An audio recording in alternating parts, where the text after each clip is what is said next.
Setujukah Anda korupsi di bawah 1 miliar potong tangan, di atas 1 miliar potong leher, tapi ternyata yang terjadi potong masa tahanan?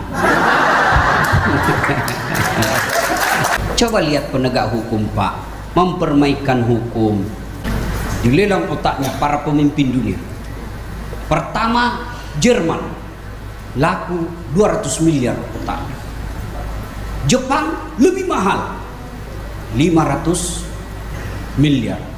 Otak Indonesia 1 triliun. Wih, kok bisa mahal? Original, masih jarang dipakai. Saya melihat Ustadz ini mungkin salah satunya punya keistimewaan bisa membaca masa depan, Ustadz. Waduh, berat Ustadz. Jadi mungkin pertanyaan saya sederhana, Ustadz. Bagaimana menurut Ustadz masa depan bangsa kita ini, Ustadz? Masya Allah. Saja, Ustadz. Assalamualaikum warahmatullahi wabarakatuh. Waalaikumsalam. Ustadz mau langsung dijawab? Ya, bagaimana ya, nanti saya dibilangin kasih. Nah, saya berada pada posisi aliran optimisme. Ya, selalu bersangka baik. Insya Allah pertolongan Allah akan datang. Cuma kalau ditanya kapan, ini yang jadi masalah. Maka karena itu kita mulai dari keluarga kita masing-masing. Keluarga kita masing-masing. Kan kalau kita belajar ilmu sosial, kan kumpulan orang-orang dalam keluarga kemudian menjadi RT, rukun tetangga. Rukun tetangga menjadi rukun warga. Rukun warga menjadi lingkungan, jadi desa, jadi kota, jadi kabupaten, jadi provinsi, jadi negara. Jadi kalau semua orang punya anak dalam rumah tangganya baik, maka insya Allah kita tinggal tunggu pergantian generasi. Yang memimpin sekarang ini kan usia-usia sudah siap panen. Iya kan? Cuma kan berdosa kita kalau doakan cepat mati. Apa boleh orang jahat didoakan dilaknat Allah? Boleh. Itu ada diajarkan doanya Nabi Ibrahim dan Nabi Musa kepada Fir'aun. Boleh. Kalau kita minta pertolongan karena sudah tidak bisa lagi kita ini. Mau ke DPR tidak bisa ngomong. Mau ke legislatif, eksekutif, tidak, rasanya mau kemana kita ini? Maka kita hanya punya Allah. Kita minta kepada Allah untuk melaknat mereka dan diganti. Boleh. Ada boleh doa seperti itu. Nah, kalau kita sebagai bangsa memulailah dengan keluarga kita. Boleh kritik pemerintah, boleh, tapi tidak boleh memaki apalagi menyerang pribadi. Yang kita serang adalah kritik adalah kebijakannya, tapi jangan cuma mengkritik, tapi berikan solusi yang kita sebut dalam dunia akademik kritik konstruktif. Itu diajarkan dalam berjamaah. Kalau imam salah boleh dikritik, boleh. Misal Pak Imam mutar-mutar tuh, wala antum abiduna ma abud, wala ana abidum ma abadtum, wala antum abidun, wala ana abidun. Bagaimana cara koreksinya? Kita ucapkan dulu subhanallah. Tidak boleh tendang. Imam mutar-mutar kau, batal sholat kita. Bagaimana? Subhanallah. Masih mutar juga, jangan lagi subhanallah. Mak bingung dia. Maksudnya nih, subhanallah. Wala antum wa subhanallah. Bingung Pak Imam. Maka setelah kita ucapkan subhanallah 2 kali, masih juga belum paham, maka kita sambung lakum dinukum waliyadin. Imam juga ada 2 penyebab dia ditegur. 1 kalau krusia, 1 yang biasa ditegur diluruskan, mestinya dia ruku dia sujud, tegurnya cukup subhanallah, puji Allah. Tapi kalau kerusakannya batal wudhunya, maka dia bukan ditegur, tapi dia harus diganti. Kentut batal, minggir, jangan katakan cuma sedikit, tidak boleh, biar sedikit tetap batal ya. Kita umat Islam loyal kepada pemimpin, tapi kita tidak taklid buta. Salah kita luruskan, tapi lurusnya dengan tetap memuji Allah, subhanallah. Maka boleh mengkritik, tapi jangan kasar bicaranya. Kurang apa kerasnya saya mengkritik pemerintah? Tapi alhamdulillah saya sampai saat ini tidak diperiksa. Kenapa? Karena saya mengkritiknya dengan cara kelakar. Itu dalam dunia komunikasi disebut satir, atau juga disebut dengan humor. Yang viral hari ini kan yang saya bilang beredar di kalangan para bapak jenderal. Terjadilah lelang otak para pemimpin dunia. Dilelang otaknya para pemimpin dunia. Pertama Jerman, laku 200 miliar otaknya. Jepang lebih mahal, 500 miliar. Otak Indonesia 1 triliun. Wih, kok bisa mahal? Original, masih jarang dipakai.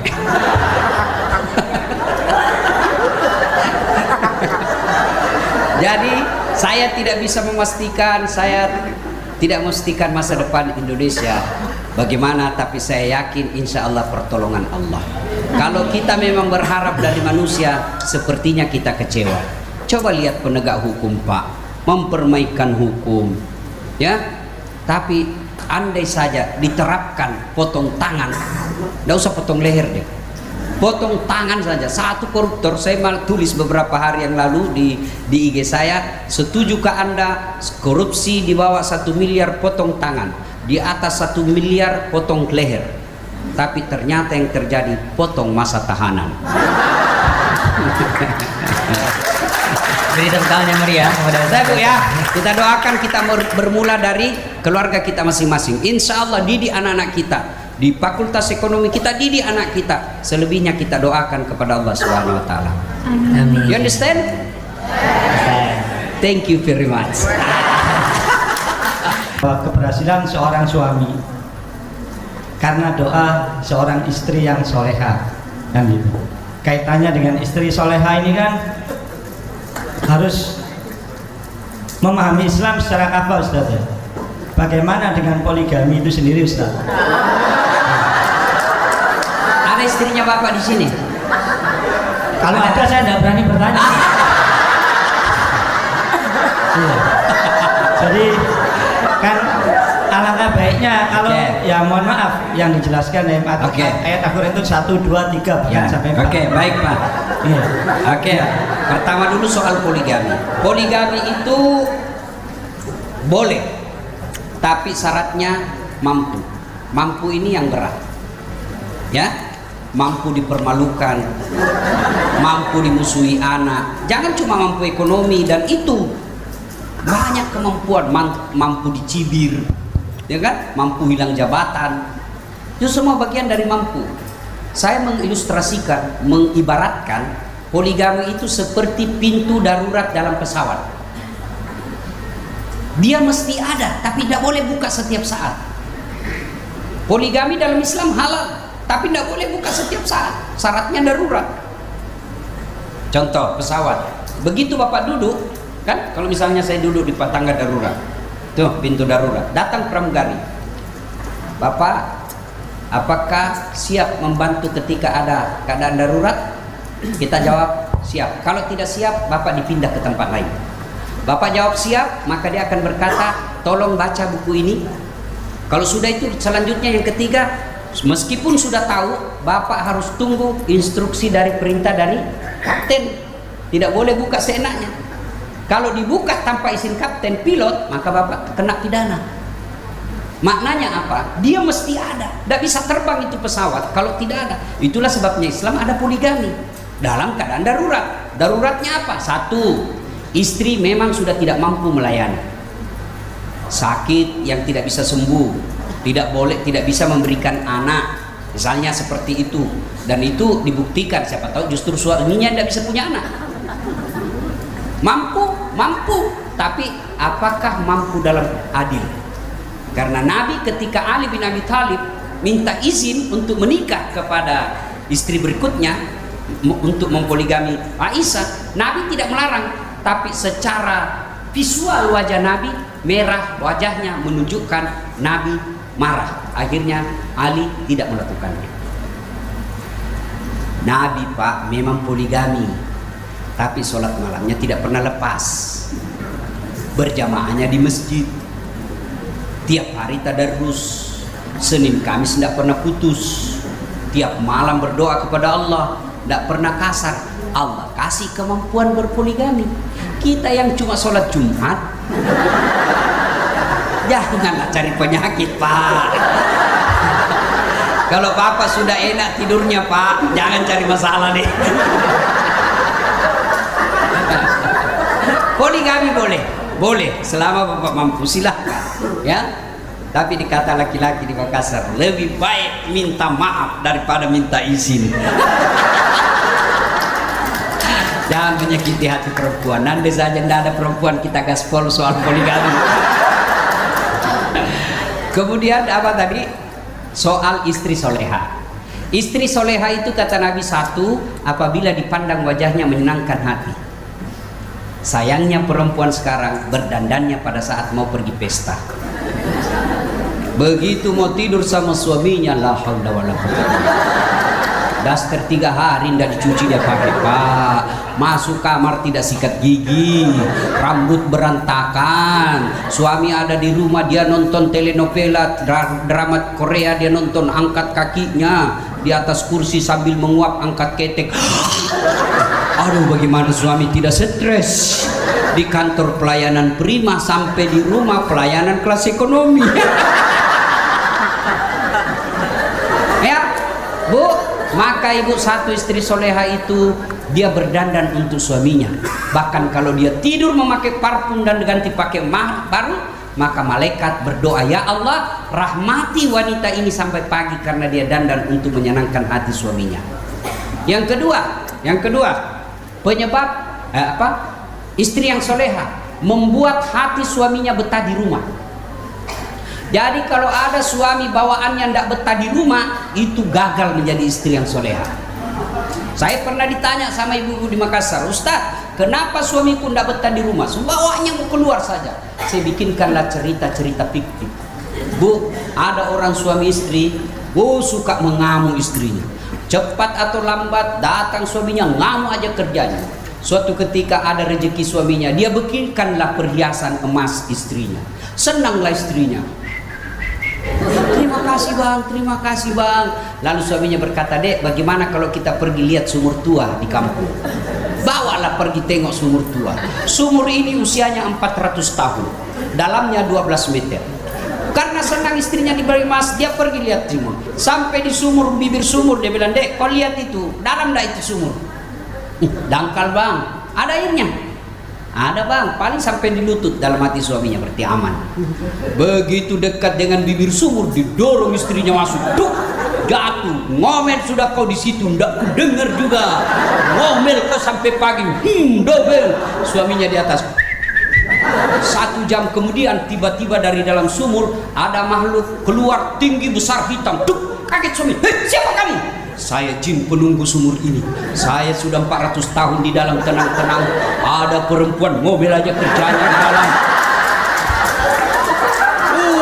Dari pertama dia masuk sampai sekarang mobil aja kerjanya. Nggak betah saya, WC lari. Dia bilang, suami tunggu dulu, kau baru 1 jam, saya 24 jam. Jadi paham ibu kenapa suami nggak betah di rumah? Paham? Ngomel. Bapak-bapak juga harus tahu kenapa perempuan suka ngomel. Kata Nabi, 2 penyebab perempuan suka ngomel. 1, jarang kau puji. Memuji istri boleh bohong. Jangan ketawa bu, saya serius ini. Boleh bohong memuji istri, bahkan pahala. Wih, tambah cantik kau sayang. Mana ada orang tambah cantik. Tapi meskipun dia tahu kita bohong, dia tetap senang itu. Hebatnya itu memuji. Penyakit laki-laki jarang dia puji istrinya. Sementara perempuan senang dipuji. Puji dia, masak, puji masakannya, berdandan, puji dandanannya. Jangan juga terlalu jujur. Kau tambah jelek sih. Dosa bapak kalau jujur seperti itu. Puji. Yang kedua, kata Nabi, penyebab perempuan suka ngomel karena jarang dikasih hadiah. Mau percaya? Coba saya tanya ibu. Jawab ibu ya. Biar suami ndak pula, yang penting ada Nah, kau dengar. Uangmu dia cari. Dia cari dirimu uang. Iya toh? Maka Pak Rektor, suatu ketika saya pergi ceramah lama. Pulang ceramah saya belikanlah istri saya emas agak tebal, saya kasih. Terharu dia, Bu, menetes air matanya. Bapakku pun, orang tua aku tidak pernah belikan. Terima kasih Pak Ustadz. Oh senang. Beberapa saat kemudian, beberapa hari saya lagi duduk-duduk, datang dia ambil itu emas. Ternyata palsu, ku belikan saya bilang, di mana lah saya mau dapat emas tebal begitu? Saya peluk dia, Bu, baru saya bilang, sayangku, meskipun itu emas tidak palsu, tapi cintaku murni 24 karat. Oh, langsung senang. Baru saya diisi lagu, bila kamu di sisiku, hati rasa syahdu. Oh, sampai orang bilang, sama istri saya ditanya sama tetangga, itu Ustaz tidak pernah marah ya di rumah? Ibu-ibu, saya bilang sama orang, kalian yang miskin, bahagialah dalam rumah tanggamu. Kalau kau lihat orang kaya, paling tidak masih bisa, ya memang kau kaya tapi kami bahagia, kau tidak miliki bahagia suami istri. Kalau orang kaya tidak bahagia suami istri, paling dia bisa bilang, ya betul saya tidak bahagia, tapi saya sering ke Eropa, saya makan apa yang saya mau, banyak rekening saya, tapi sudahlah kita miskin.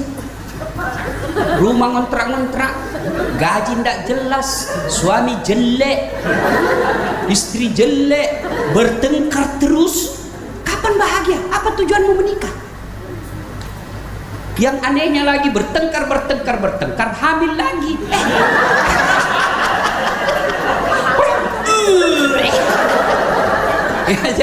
Jadi istri soleha yang ke berikut, ibu bapak, ada 5 hal yang perempuan wajib izin sama suami. Di antaranya keluar rumah, di antaranya berpuasa sunnah. Ibu tidak boleh puasa tanpa izin suami. Apalagi membelanjakan harta suami harus izin. Jangan mentang-mentang sudah dikasih gaji belanja senanya, harus ditahu sama suami. Bagaimana curi uang suami? Begini, boleh curi uang suami kalau dia pelit. Maknanya apa?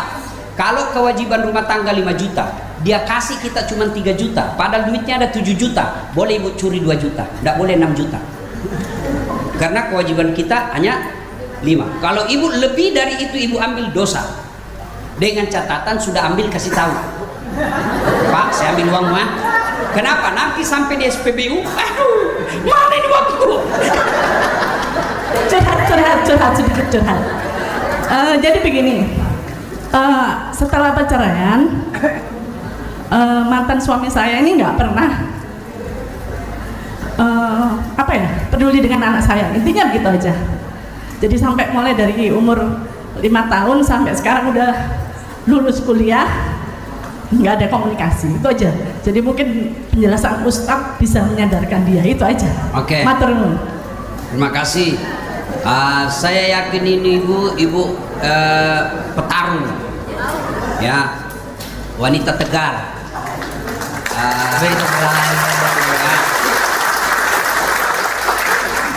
Bisa menyekolahkan sampai mensajanakan anak tanpa suami. Bagaimana hukum seperti itu? Suami yang lalai, maka ibu dapat pahala, suami dapat dosa. Kalau dalam Islam terjadi perceraian, maka suami wajib menafkahi anak istrinya sampai istrinya kawin lagi. Ya, anaknya dinafkahi sampai dia punya suami. Kalau mendidiknya sampai ajal menjemput, tetap wajib mendidik.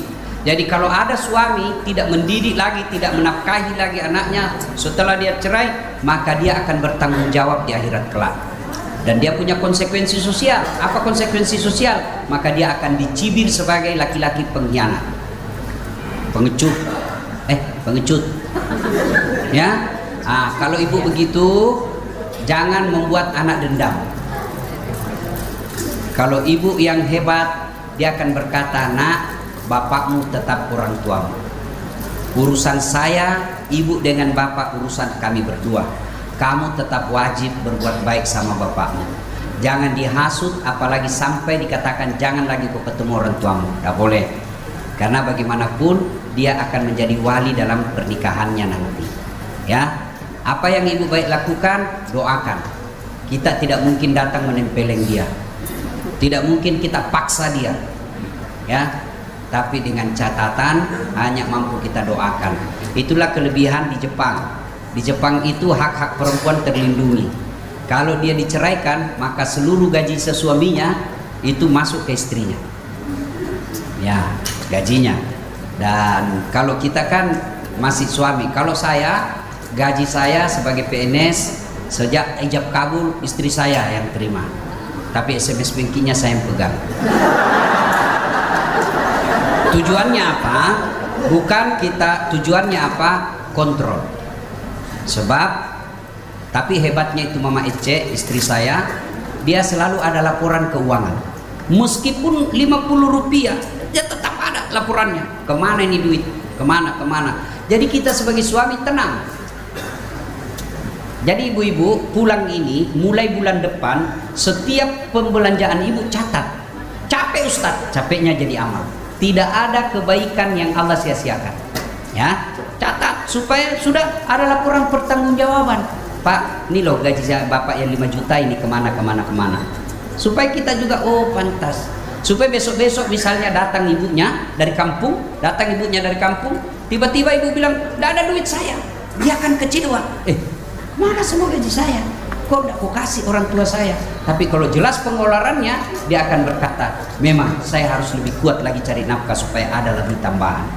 Ya, saya doakan ibu anaknya soleh, ya, ibu kuat dan segera dapat jodoh.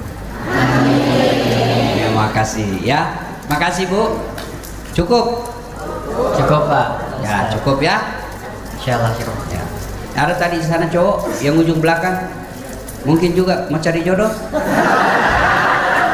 Itu mahasiswa. Ya silakan. Silakan. Ayo. Nama. Assalamualaikum warahmatullahi wabarakatuh. Perkenalkan saya Raka dari mahasiswa baru Fakultas Hukum UNER 2026.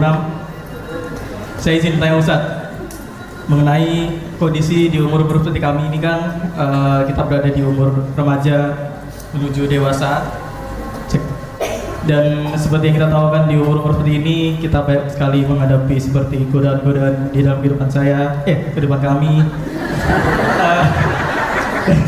Dan juga maksudnya kan kita dalam mencari jati diri, kita banyak pergaulan dengan teman-teman. Pergaulan kami juga yang namanya juga anak muda ya kan. Dan pertanyaan saya Ustadz mengenai ini, bagaimana agar kami tidak kehilangan tujuan hidup sebagai orang muslim Ustadz? Amalan dan kebiasaan apa yang sebaiknya kami bangun sejak sekarang agar masa muda ini benar-benar menjadi bekal untuk akhirat dan tidak menjadi penyesalan di kemudian hari Ustadz? Terima kasih. Terima kasih. Satu, ya karena waktu terbatas. Satu, punya handphone dek? Siap Ustadz, punya. Ya. Itu handphone kalau dipakai terus kenapa? Lobet. Iya. Kalau lobet diapain? Dicas Ustadz. Kalau tidak dicas kenapa? Tidak hidup. Kalau mati masih bisa dipakai? Tidak. Begitulah hati. Hati ini mesti dicas. Kalau dipakai terus kampus dunia, lihat teman kita punya kerja dunia, lihat cewek cantik dunia, lihat rumahnya orang dunia, lihat orang sukses dunia, kapan kecasnya? Kalau dia tidak dicas pasti lobet. Casnya dakwah. Dengar ceramah. Saya tidak pernah pondok pesantren. Tidak pernah saya pondok pesantren secara formal. Satu-satunya pesantren pernah saya lewati pesantren kilat. Dari mana belajar agama? Dengar ceramah. Subuh putar ceramah Sainuddin Emset, Quraish Shihab. Sampai sekarang saya nonton ceramahnya Gus Baha, saya nonton ceramahnya Khalid Basalama, saya nonton UAS Adi Hidayat. Lalu saya bagilah ilmu itu dengan cara saya sendiri, dengan metode saya sendiri. Ya, satu. Yang kedua, dek, pilihlah teman-teman yang soleh. Kalau kamu berteman orang soleh, maka kau akan ketular kesolehannya. Contoh, kalau saya datang ke UNER ketemu Pak Rektor, saya akan berkata, Pak Rektor, di mana tempat sholat berjamaah, di mana ada tempat pengajian, ya kan? Sama-sama orang baik. Tidak mungkin sama Pak Rektor, di mana panti pijat yang bagus? Tidak mungkin, ya. Makanya teman itu sangat potensi berpengaruh. Bagaimana menentukan teman yang baik Ustadz? Tidak perlu basa-basi, lihat sholatnya. Kalau dia baik sholatnya, genggam tangannya baik-baik, jangan kau lepas. Kalau dia tidak pernah sholat, masuk waktu sholat dia tinggalkan, jangan kau percaya dia. Ya, teman. Nabi memberikan ilustrasi sederhana. Kulit kambing, ya kata Nabi begini. Kalau kau berteman dengan penjual parfum, kalau kau tidak dapat parfumnya, kau dapat wanginya. Kalau kau berteman dengan pandai besi, kalau kau tidak dapat apinya, kau dapat baranya. Kulit kambing bertemu Quran mulia, dia dicium sebelum dipakai. Kulit kambing ketemu drum, dia jadi beduk setiap saat dipukul. Kenapa? Salah milih teman. Hati-hati, termasuk Pak Rektor. Hati-hati milih teman, Pak. Ketika ada jabatan, banyak penjilat di sekeliling kita. Ketika kita punya teman, banyak orang datang, ya Pak, ya Pak, ya Pak. Pertemanannya kadang tidak tulus. Pak Dekarwo pasti lebih tahu karena pernah jadi gubernur. Nah, hati-hati milih teman. Ya, maka perlu juga berteman dengan ustadz. Ya, ketawa, saya serius ini. Ya. Yang ketiga, Dek, caranya jangan mengunjungi tempat-tempat maksiat, meskipun itu kamu anggap sekedar nggak tahu. Jangan. Tidak ada faedah di dalamnya. Yang keempat, doa. Doanya Rabbana la tuzigh qulubana ba'da idh hadaitana wa hab lana min ladunka rahmah innaka antal wahhab. Karena hidayah datang dari Allah, kita minta pertolongan Allah Subhanahu wa taala. Ya. Kemudian amalan apa? 2 titipan saya. Amalan yang saya amalkan. 2. Kan rahasia sukses itu kan 2.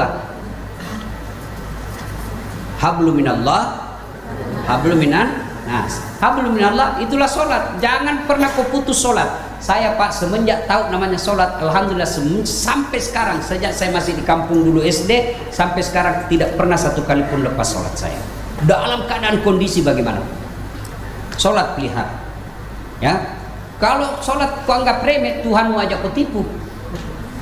Apa susahnya Allah kasih kita? Masuk akal enggak perempuan enggak hamil enggak pernah disentuh perempuan? Laki-laki. Enggak masuk akal kan menurut dokter. Tapi kalau Allah mau, Siti Maryam hamil, enggak ada suaminya. Coba banyak perempuan sekarang mau saingan Siti Maryam. Orang bisa enggak hidup dalam perut ikan? Enggak mungkin. Nabi Yunus bisa. Bisa enggak orang hidup dalam perut ikan? Bisa. Nabi Yunus. Bisa enggak orang hidup dibakar? Bisa. Ibrahim kalau Allah mau. Syaratnya sholat. Ingat khutbah tadi. Yang kedua, hablum minan nas, birrul walidain. Sebelum kau baik sama dosenmu, baik sama tetanggamu, baik sama pacarmu, baiklah sama orang tua. Tidak ada itu kalau kau lebih muliakan pacarmu daripada mamamu. Tidak ada. Anak-anak kita sekarang pacaran baru 2 bulan sudah panggil papi mami. Iya papi. Gunung kan kudaki, lautan ku seberangi, hujan aja kau lari. Iya, sudah ya, ada ya. Nah, sudah cukup. Capek sudah saya Pak. Beri tepuk tangan yang meriah kepada Ustaz Dasar Latif.